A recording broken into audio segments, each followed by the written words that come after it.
మనలో పరిపూర్ణత రావాలంటే, మనం స్థిరపరచబడి బలపరచబడాలంటే మనకి శ్రమలు అనే కోటింగ్ తప్పదంట. అది ఏదో ఒక రూపేణ. కొన్ని పెంకులు ఒక చిన్నగా అట్ట టచ్ చేయగానే లేచిపోతాయి. కొంతమంది మనుషులు అట్టుంటారు, కొంతమంది అలా ఉండరు. అట్ట కొడితే లేవరు, సుత్తి మార్చాలా. దేవునికి స్తోత్రం. నేను చెప్పేది ఈజీగా అర్థమైందా మీకు? అర్థం కావాలి. మా చిన్న స్థుతితో కొన్ని పెంకులు లేదు, కొన్ని చోట్ల చిన్న స్థుతితో టచ్ చేస్తే చాలు, మెల్లిగా అట్ట కొడితే చాలు లేచిపోతాయి. కంఫర్ట్గా ఉంటుంది, శిల్పి కూడా కంఫర్ట్గా ఉంటుంది, శిల కూడా శుభ్రంగా వచ్చింది. కొన్ని అట్ట కాదు, మొండిరాళ్ళు ఉంటాయి, మొరాయిస్ ఉంటాయి. ఎప్పుడేం చేస్తారు, శుద్ధి మార్చారు, పెద్దదిరా మనిషి లెక్క చేసేటట్లేదు కానీ ఆ పెద్దది ఏంది అంతలాది ఎందుకు సార్, ఇది మాట వింటలేదురా బాబు, ఇది మొండిదాని ఇది. అప్పుడు దాన్ని తీసుకొని కొడితే అప్పుడు పెంకులు లేచిపోతాయి అన్నమాట. అప్పుడు గాయం గట్టిగా ఉంటుంది. అట్లా కొంతమంది సులువుగా లోపడతారు. నేను చెబుతున్న సింపుల్ దెబ్బలతో బయటపడతావు. మొండికేసి మొరాయించి పిచ్చి చేష్టాలు చేసావు అనుకో, పెద్ద పెద్ద సుత్తులు ఆడాల్సి వచ్చింది. అప్పుడు పచ్చడైద్ది ఒళ్ళు. స్తోత్రం. వాడేదెవరు? ప్రధాన శిల్పి అని చెప్పు. ఎవరా ప్రధాన శిల్పి? నా యేసయ్యా. సులువుగా లోబడ్డావనుకో, చిన్న చిన్న సూతులతో చిన్న చిన్న శ్రావణాలతో పని అయిపోయింది. ఆయన అనుకున్న షేప్ తీసుకొస్తాడు. మొండికేసిన వాళ్ళందరికీ అయ్యిందే పెళ్ళి, పచ్చడి. కాబట్టి సృష్టికర్తకు మనల్ని మనం అప్పగించుకున్నప్పుడు ఆయన కాపాడగలడు.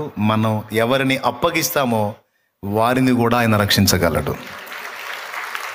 నీ బిడ్డలు విషయంలో నీ కలత ఉందో అప్పజెప్పు దేవునికి. నీ పరిస్థితిలో ఏ విషయంలో కలత చెందో అప్పజెప్పు దేవునికి. రోజు అప్పజెప్పు, మోకాళ్ళేసి అప్పజెప్పు. ఏమేమి అప్పజెప్పాలో మీరు ధ్యానించుకోండి. ఇక నువ్వు ఏది అప్పగించినా ఆ దినం వరకు ఆయన కాపాడగలడు, సమర్థుడు. ఇక నువ్వు ఏది అప్పజెప్పాలనుకున్నావో, ఏం అప్పజెప్పాలనుకున్నావో ఇక నీ ధ్యానంలో నీకు గ్రహింపులోకి వస్తాయి. ఇక నేను ముగిస్తా, ఎందుకంటే టైం అవుతుంది కదా. అందుకని చెప్పండి. ప్రభువు కొంతకాలము శ్రమ పడిన పిమ్మట తానే మిమ్మును పరిపూర్ణులనుగా చేసి స్థిరపరచి బలపరచును. ప్రభువు జరిగిస్తాడు. అయితే అలా చేయడానికి మనల్ని మనం ఆయనకి అప్పగించుకోవాలనే మాట మాత్రం మీరు గుర్తుపెట్టుకోండి. ఈరోజు కూడా అప్పచెప్పుకోండి బాప్తిస్మం దగ్గర. అలాగే ఆల్రెడీ రక్షింపబడిన వాళ్ళు మిమ్మల్ని మీరు దేవునికి అప్పగించుకోండి. మీరు ఎదుర్కొంటున్న శోధనలను దేవునికి అప్పగించండి. మీ బిడ్డల్ని దేవునికి అప్పగించండి. మీ పరిస్థితులు దేవునికి అప్పగించండి. మీ ఆత్మీయ పతనం ఎక్కడెక్కడ దెబ్బతింటున్నారో ఆ సంగతులు దేవునికి అప్పగించండి. మీ రక్షణలో నడిపించిన ఆత్మల్ని దేవునికి అప్పగించండి. మీ ఇంటి వారిని, బంధు జనాభాని, మీ గ్రామ ప్రజల్ని, మీ సమాజాన్ని నా తండ్రి చేతికి అప్పగించండి. ప్రార్థనలో మోకాళ్ళు ఇదిగో నీకు అప్పగిస్తున్నా దేవా. నా సమాజ ప్రజలు నశించిపోతున్నారు ప్రభువా, రక్షించు నాయనా. నా దేశము నీకు అప్పగిస్తున్నా ప్రభువా. నా దేశ ప్రజలు నశించిపోతున్నారు, దర్శించు ప్రభువా. ఓ నా జిల్లా ప్రజల్ని నీకు అప్పగించుకుంటున్నానయ్యా. నా పరిస్థితులు నీకు అప్పగించుకుంటున్నా ప్రభువా. నాకు నువ్వు తప్ప ఎవరున్నారయ్యా? ఏం చేసినా నువ్వే ప్రభువా. నాకు దిక్కు దేశాన్ని నువ్వే తండ్రి. ప్రతి పరిస్థితి నీకు అప్పచెప్పుకొని నీకు విన్నవించుకోవటం తప్ప ఇంక నేను చేయగలిగింది ఏం లేదు ప్రభువా. నేను నీ స్వాస్థ్యాన్ని కదా ప్రభువా. నీవు రక్తం క్రయధనంగా చెల్లించి కొన్న స్వాస్థ్యాన్ని కదా ప్రభువా. నేను నీ వాణ్ణి కదా ప్రభువా, నీ దాన్ని కదా ప్రభువా అని మనల్ని మనం ఆయనకి అప్పచెప్పుకోవాలి. దేవుడు జరిగించే చర్యలకు కంగు తినొద్దు. కొన్నిసార్లు నీకు జీర్ణం కావు, చేదైన అనుభవాలు, కానీ గుర్తుపెట్టుకో మొత్తం నీ మంచిగా వస్తాయి. పక్క అది ఎన్ని వంకర్లన్నా తిరగనే ఖచ్చితంగా అది నీ మంచిగా వచ్చింది. కానీ స్టార్టింగ్లో మాత్రం నువ్వు భరించలేనంత చేదుగా ఉంటుంది. ఎందుకంటే నేను ప్రాక్టికల్ లైఫ్లో దాదాపు 22 సంవత్సరాలుగా అనేక సంగతులు అనుభవించి ఈ మాట చెప్తున్నా. ఏదో కొత్తగా యేసయ్యను నమ్ముకొని యేసయ్యతో కొత్తగా నడక మొదలుపెట్టి నేను ఈ మాట చెప్పట్లా. కొన్ని చేదైన అనుభవాలు నా జీవితంలోకి అనుమతించబడ్డాయి, వాటిని ఎదుర్కొన్నాను. తర్వాత ఆ చేదైన అనుభవాలు నాకు ఎంత మధురమైన అనుభవాలుగా మారాయో ఈరోజు ఆ చేదైన అనుభవాలే మధురమైన పాటలుగా రూపాంతరం చెందాయి. పలుగాకి లోకం నిందించిన ఏకాకివై నీవు రోదించిన పాలుగాకి లోకం నిందించిన ఏకాకివై నీవు రోదించిన అవమాన పర్వాలు ముగిసేనులే, ఆనంద గీతాలు పాడేవులే. నవ్వినోళ్ళంత నీ ముందు తలను వంచేరు ఇక ముందు, నవ్వినోళ్ళంత నీ ముందు తలను వంచేరు ఇక ముందు. ఉందిలే దీవెనా ఎందుక వేదన, పొందిన యాతన దేవుడే మరచునా. ఉందిలే దీవెనా ఎందుక వేదన, పొందిన యాతన దేవుడే మరచునా. కన్నుల జారిన కన్నీళ్ళు తడిపెను దేవుని పాదాలు, ఇప్పటి నుండి నీ కళ్ళు చూచును దేవుని కార్యాలు. ఈ కన్నుల జారిన కన్నీళ్ళు తడిపెను దేవుని పాదాలు, ఇప్పటి నుండి నీ కళ్ళు చూచును దేవుని కార్యాలు. దేవునికి మహిమ. ఫైనల్గా ఒక మాట, విశ్వాసాన్ని మాత్రం వదిలిపెట్టొద్దు. నా దేవునికి అప్పగించా, ఆయనే కార్యం చేస్తాడు. నా దేవునికి అప్పగించుకున్న ఆయనే కృప చూపుతాడు. నాకు ఇచ్చిన దాన్ని నేను నమ్మకంగా చేసుకుంటా ముందుకెళ్తా. నాకు చేతనైనంత మట్టుకు ఆయన పోరాడమన్నది నేను పోరాడుకుంటా ముందుకు సాగిపోతా. తర్వాత కథ అంతా ఆయనే చూసుకుంటాడు. నన్నైతే చేయొదలడు, నా వారినైతే చేయొదలడు అనే విశ్వాసాన్ని మాత్రం నువ్వు వదలకూడదు, నేను వదలకూడదు. దేవుడు అంత తేలిగే విడిచిపెడతాడని కూడా అనుకోవద్దు ఎప్పుడు. ఏమో నన్ను వదిలేస్తాడేమో దేవుడు, నేను నచ్చట్లేదేమో ఆయనకి అని అనుకోవద్దు. గుర్తుపెట్టుకో, నీవింకా పాపివై ఉండగానే ఆయన నీ కోసం ప్రాణం పెట్టినంతగా ప్రేమించాడు.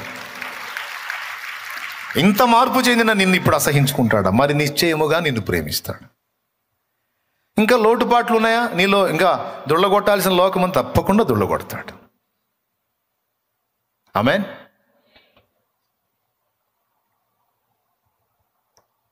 కాబట్టి ఇప్పుడు ఇంకా ఎవరు సృష్టికర్తకు అప్పగించుకోవాలనుకుంటున్నారు మరి ఈరోజు?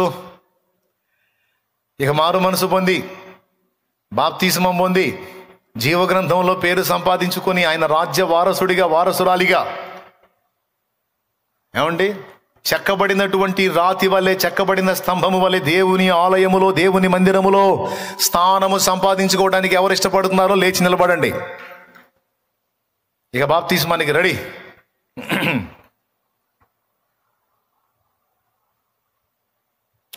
త్వరగా లేచి నిలబడదాం. మిగిలిన వాళ్ళు చప్పట్లు కొట్టి దేవుని మహిమపరుద్దాం. హల్లెలూయా. ఒక అద్భుతమైన నిర్ణయం తీసుకున్నారు బిడ్డలో. ముందుకు వచ్చేయండి నాన్న, ఇలాగా ముందుకు వచ్చేసేయండి.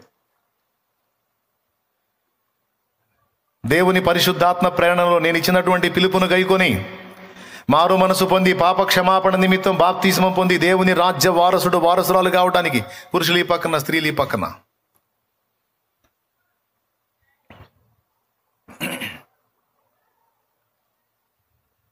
సంతోషం, దేవునికి మహిమ. మంచి నిర్ణయం తీసుకున్నారు. గోట మారు మనసు అక్కరలేని 99 నీతిమంతుల విషయంలో కలుగు సంతోషం కంటే మారు మనసు పొందే ఒక పాపి విషయమై పరలోకంలో ఎక్కువ సంతోషం కలుగుతుందని రాశాడు గ్రంథంలో. వచ్చేయండి, వచ్చేయండి, వచ్చేయండి, తొందరగా వచ్చేసేయండి. మీ జీవితంలో మీరు తీసుకున్న ఈ నిర్ణయం రేపు మీకు ఎంతగా ఉపయోగపడుద్దో మీకు భవిష్యత్తులో అర్థమైంది. ఆయన రాకడలో మీకు అర్థమైద్ది. వామ్మో, నేను ఈ పని చేయకపోతే పోయేదానిగా పాతాళానికి అని మీకే అర్థమైద్ది. మీకు అర్థమైద్ది మీరు ఎంత మంచి నిర్ణయం తీసుకున్నారో, మీరు ఎలాంటి మంచి పని చేస్తున్నారో భవిష్యత్తు మీకు అర్థమైద్ది. పసిబిడ్డలాగా విశ్వాసం ఉంచారు, దేవుని రాజ్యాన్ని నమ్మారు, అక్కడికి మిమ్మల్ని చేర్చడానికి యేసు ప్రాణం పెట్టి తిరిగి లేచాడని విశ్వసించారు, ఆయన సొంత రక్షకునిగా అంగీకరించారు, మారు మనసు పొందారు, లోకం నుంచి, పాపం నుంచి, వ్యర్థమైన ఆరాధన నుంచి దేవుని వైపు మళ్ళుకున్నారు. ఇప్పుడు మీరు వచ్చేయండి, వచ్చేయండి, వచ్చేయండి, వచ్చేయండి, తొందరగా వచ్చేసే. ఎంత సంతోషంగా ఉందో నాకు. దేవునికి మహిమ. ఏమండి, నేను చెప్పేటప్పుడు చాలా బాధపడతాను, అసలు సరిగా వింటున్నారో వింటలేదో అని. కానీ ఇంతమంది హృదయాల్లోకి దేవుని కార్యం, దేవుని వాక్యం వెళ్ళి వాళ్ళ హృదయాల్లో పరివర్తన కలిగి ఇంతగా దేవుడు కదిలిస్తాడని చూసినప్పుడు సంతోషం. దేవుని కృతజ్ఞతా స్తోత్రాలు. సరే, వీళ్ళని కొన్ని ప్రశ్నలు అడుగుదాం. బాప్తిజం ఎందుకు తీసుకోవాలనుకుంటున్నారు? అప్పులు పోతాయి, రోగాలు తగ్గుతాయి, సమస్యలు పోతాయనా, లేకపోతే నిత్య జీవాన్ని ఆశించా? దేన్ని ఏం ఆశించి? నిత్య జీవంలో ఎవరున్నారు? యేసు చాలు అనుకునే నువ్వు సిద్ధపడ్డావా? ఎవరిని కోరుకొని రక్షణకు వచ్చావు? ఎవరిని కోరుకొని వచ్చావు? రైట్. ఇంతవరకు నీ సొంత ఆలోచనల చొప్పున, సైతాను యొక్క ఆలోచనల చొప్పున నడిచావు. మరి ఇక ఎవరి చేతికి అప్పగించుకుంటున్నావు? ఇక ఎవరి ఆలోచన చొప్పున నడుస్తావు? ఆయన ఆలోచన నీకు ఎక్కడ దొరికిద్ది? ఆయన ఆలోచన నీకు ఎక్కడ దొరికిద్ది? పెద్దగా దొరికిద్ది. ఓకేనా? ఈ గ్రంథాన్ని బట్టి ఇక నువ్వు నడవాలి. రైట్. సరే, కానీ యేసుప్రభు కావాలంటున్నావు. ఏం చేశాడు యేసుప్రభు నీ కోసం? అమ్మా, ఏం చేశాడు నాన్న? ప్రాణం పెట్టాడా? చనిపోయి అంతే అన్నాడు, తిరిగి లేచాడా? ఎన్నో రోజు? దేవునికి మహిమ కలుగును గాక. అట్లా చెప్పాలి సమాధానం. మరి రేపు రెండవ రాకడలో రాబోతుంది ఎవరు? ఆయన ఇంకెవరిని వస్తారా? యేసే రాబోతుంది. యూదా గోత్రపు సింహం, నజరేయుడగు యేసు నాడు వదకు తేబడిన గొర్రె పిల్ల వల్లే వచ్చాడు. రేపు యూదా గోత్రపు సింహం వల్లే ప్రళయ గర్జనతో రాబోతున్నాడు. రాజదండాన్ని చేత పట్టుకొని, న్యాయదండాన్ని చేత పట్టుకొని రాబోతున్నాడు. ఆయన యందు విశ్వాసం ఉంచి మారు మనసు పొంది బాప్తీసం పొందిన వారంతా ధన్యులు. ఎందుకంటే ఆయన మహిమగల రెండవ రాకడలో మొత్తం ఎత్తబడతారు.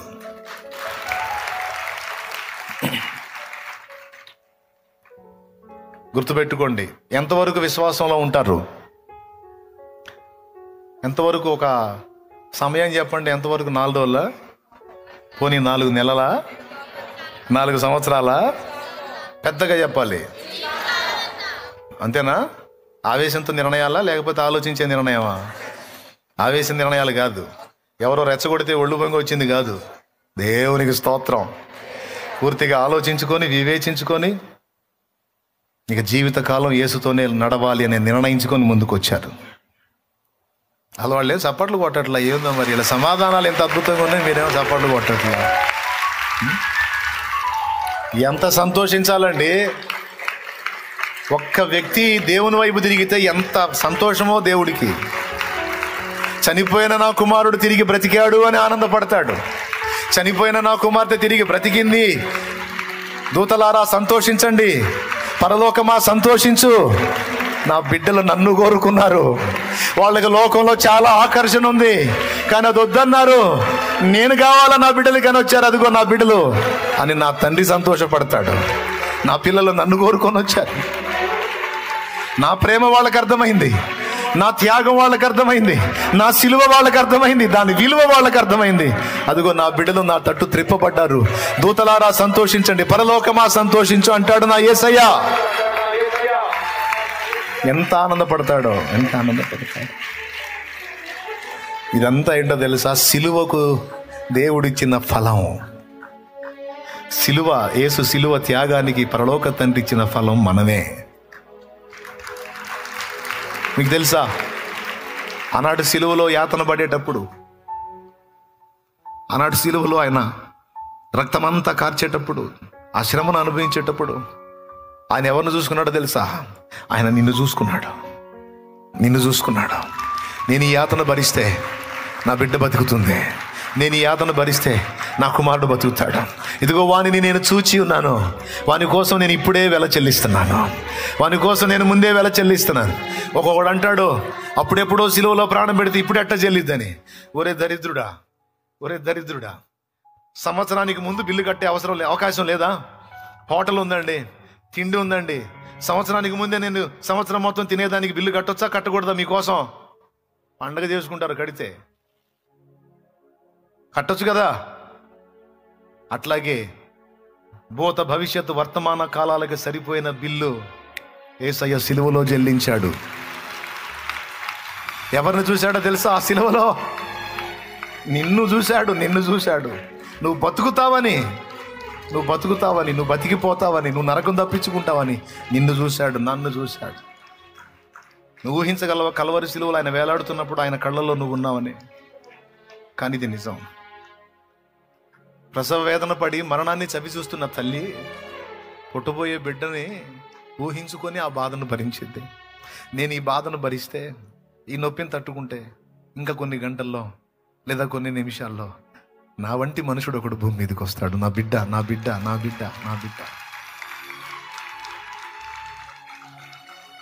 ఆ ప్రసవ వేదన అక్కడ అనుభవించాడు సిలువలో.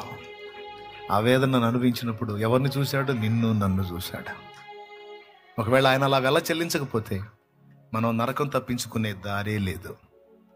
ఎవ్వరూ వేయలా. మనల్ని నరకం నుంచి కాపాడటానికి దారి ఎవ్వరూ చూపించలా. యేసయ్య ఒక్కడే, నేనే మార్గమును సత్యమును జీవమును అన్నాడు. కాబట్టి ఆ ప్రేమామయుని రెక్కల నీడలోనికి ఈరోజు నువ్వు వస్తున్నావు. పరిస్థితులు విషమిస్తే ప్రాణమైనా వదులు, కానీ ప్రభువుని మాత్రం వదలద్దు. ప్రభువునందలి విశ్వాసాన్ని మాత్రం విడిచిపెట్టద్దు. విడిచిపెడితే నీ నరక పాత్రమైన నేరానికి నువ్వే ఉత్తరవాదివి. ప్రభువుని వదిలితే నరకం ఖాయం, నరకం గ్యారంటీ. ప్రభువుని వదిలిపెడితే, ప్రభువుని హత్తుకొనంత వరకు పరలోకం గ్యారంటీ. ఓకే, మీరు ఏమైనా ఇబ్బంది పడతారేమో అనుకున్నా, చాలా అద్భుతంగా మీరు ఆన్సర్స్ చేశారు. చాలా హ్యాపీగా ఉంది. తప్పకుండా ఇస్తాను. ఇక పదండి, ఆ ప్రక్కకుండా నీళ్ళ దగ్గరికి వెళ్ళిపోండి. చిన్న ప్రార్థన చేసి పంపిద్దాం వీళ్ళని. తలలు వంచండి. వాళ్ళ కోసం చిన్న ప్రార్థన చేసి ప్రభు చేతికి అప్పగిద్దాం బిడ్డల్ని. లైవ్లో ఉన్న వాళ్ళు కూడా, మీరు కూడా సంతోషిస్తారు. అనేక మంది ఆత్మ రక్షణలోనికి వచ్చారు ఈవేళ సిద్ధపడి. ఎవరి బలవంతం లేదట, తమంతట తామే పూర్తిగా ఆలోచించి వివేచించి నిర్ణయించుకున్నారట.